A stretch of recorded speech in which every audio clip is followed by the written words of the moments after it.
So I want to talk about something that has kind of been irritating me a little bit with Rick Riordan recently.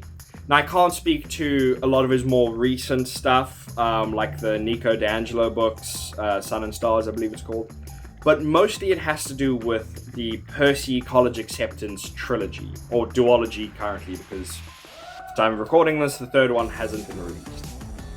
Now, I've read both of them, and there's a part of me that does enjoy them. But I've encountered a kind of more significant stumbling block that prevents me from really enjoying them the same way I still enjoy, the original Percy Jackson books. And that is the way Rick Riordan writes Percy these days. Don't get me wrong, I love the memes that come from Tumblr, like the text chains being like, this is how demigods would react, this is how they are. It's funny and it's awesome, and I love just how involved the fandom is. But Riordan writes Percy at the moment as if that was canon.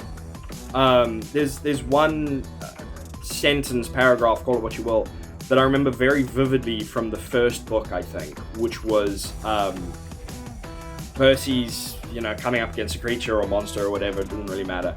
And he says something along the lines of, when fighting monsters and gods, he uses his trusty sword and his unlimited sarcasm, and he can't find his sword, or something like that. And that's never really been Percy in the original books. Like, don't get me wrong, he's had some really good one-liners, and he's had some great clapbacks and that kind of thing. But he's not really that sarcastic. Like, that's a very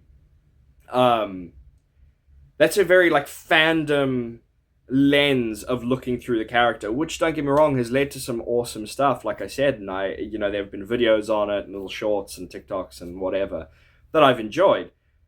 But it's not who Percy is. But I think Riordan really suffers from, in a way, reading all the internet stuff, getting such fan involvement, which has some really positive attributes, like switching out the character portraits.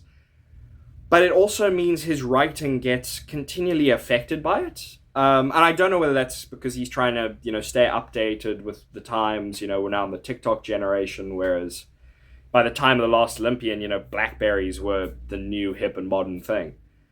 But it's just one of those things that have made reading the College Acceptance trilogy kind of difficult for me. I haven't really enjoyed it as much as I wanted to.